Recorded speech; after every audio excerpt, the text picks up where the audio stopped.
تو جو وجوہات بیان ہے ان میں سے چند وجوہات بیان کرتا ہوں۔ نمبر 1، اللہ تعالیٰ کی جو نعمتیں ہم دیکھ رہے ہیں وہ ہماری پیدائش کے بعد ہے۔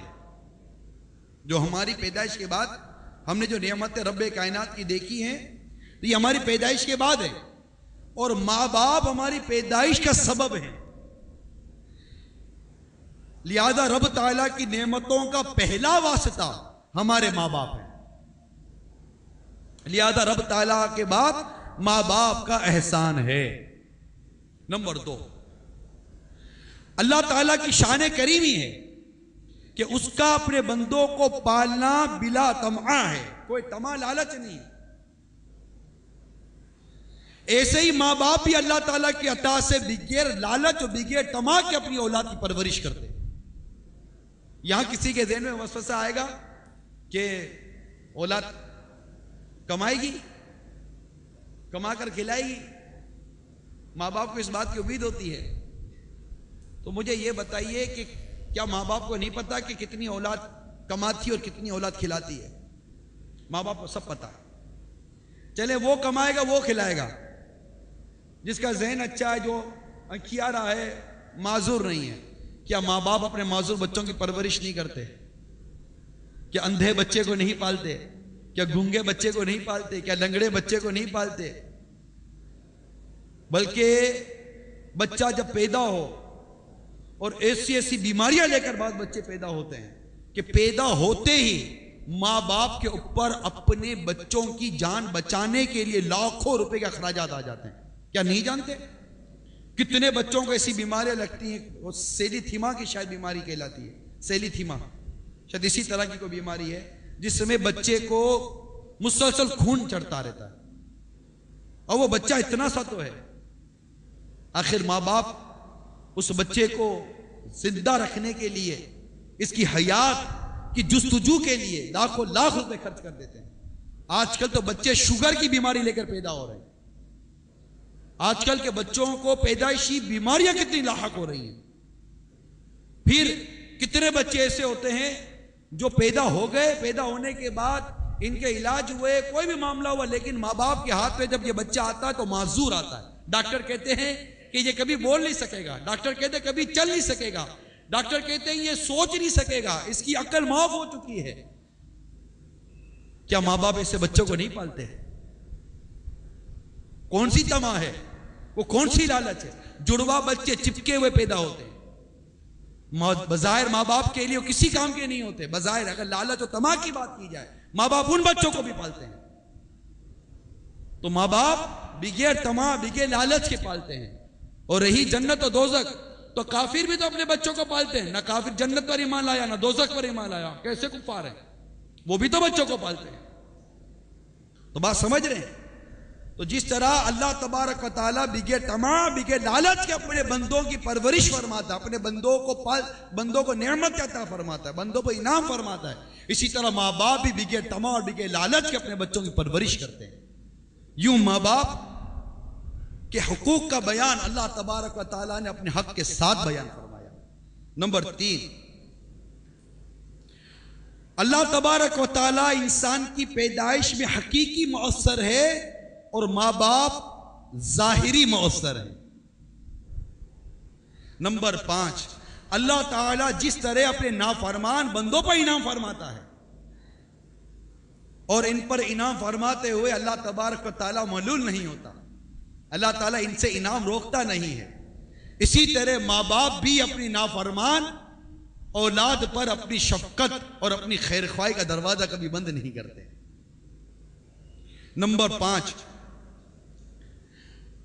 جس طرح خالق دو نہیں ہو سکتے، ہر بندے کا خالق ایک ہی، ہمارا رب ایک، جس طرح خالق دو نہیں ہو سکتے اسی طرح کسی اولاد کے دو ماں یا دو باپ نہیں ہو سکتے۔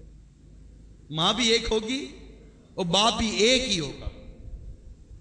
نمبر 6، والدین کبھی بھی اولاد کی ترقی میں کمی نہیں کرتے اور کبھی بھی ماں باپ کو اولاد سے حسد نہیں ہوتی، یہ ماں باپ ہی کی خصوصیت ہے۔ کوئی ایسے والدین نہیں ہے جنہیں اپنی اولاد سے حسد ہوتی ہو.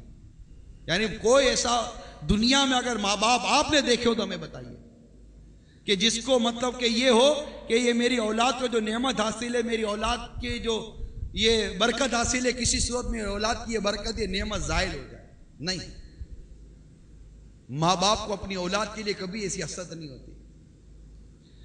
نمبر 7, والدین کی اطاعت سارے مذاہب میں ضروری ہے, جیسے کہ میں نے بیان کیا, اس میں کسی کا اختلاف نہیں. یہاں تک کہ انسان بے عقل حیوانوں میں بھی ماں باپ کی محبت ڈالی گئی ہے.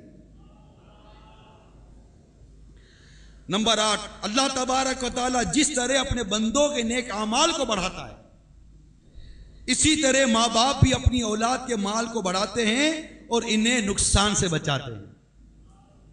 نمبر 9, رب تعالیٰ کی عبادت جس طرح ہر نبی و امتی شاہ و گدا پر فرض ہے, اسی طرح ماں باپ کی خدمت بھی سب پر فرض ہے. یہ بڑا پیارا نقطہ ہے. آپ دیکھیے اللہ تبارک و تعالیٰ کے نبی حضرت عیسیٰ روح اللہ علی نبینا و علیہ الصلوۃ والسلام کا قول سورہ مریم آیت نمبر 32 میں نقل ہے, وَبَرَّأَمْ بِوَالِدَنِي, ترجمہ کنز الایمان, اور اپنی ماں سے اچھا سلوک کرنے والا. حضرت عیسیٰ علیہ السلام کا یہ قول قرآن پاک نے نقل کیا. بعض علماء نے کہا ہے کہ جو شخص اپنے ماں باپ کا نافرمان ہوگا وہ متکبر اور بدبخت ہوگا. پھر انہوں نے اس آیت کو پڑھا.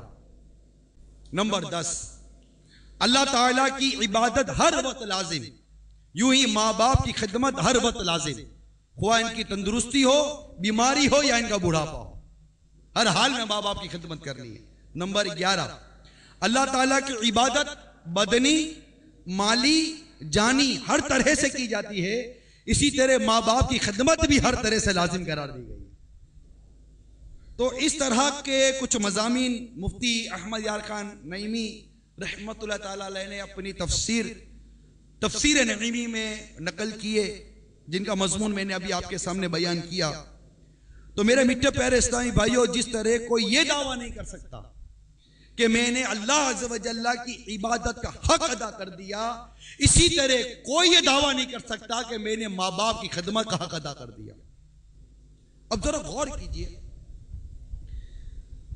کہ اے عاشقان رسول, اس پر غور کرو. جب ماں باپ کا یہ عالم ہے تو میرے مصطفیٰ کی شان و شوکت کا عالم کیا ہوگا, جسے دیکھ کر صحابہ کرام کہتے تھے یا رسول اللہ آپ پر ہمارے ماں باپ قربان. اس مصطفیٰ صلی اللہ تعالی علیہ وسلم کے حقوق اور آپ کی ادب اور آپ کا مقام کتنا اعلیٰ رفع ہوگا. مولانا حسن رضا خان علیہ رحمت المنان بڑی پیاری بات, بڑا پیارا شعر بیان کرتے ہیں. آپ لکھتے ہیں, شکر ایک کرم کا بھی ادا ہو نہیں سکتا. یا رسول اللہ شکر ایک کرم کا بھی ادا ہو نہیں سکتا, دل تم پہ فدا, جان حسن تم پہ فدا ہو.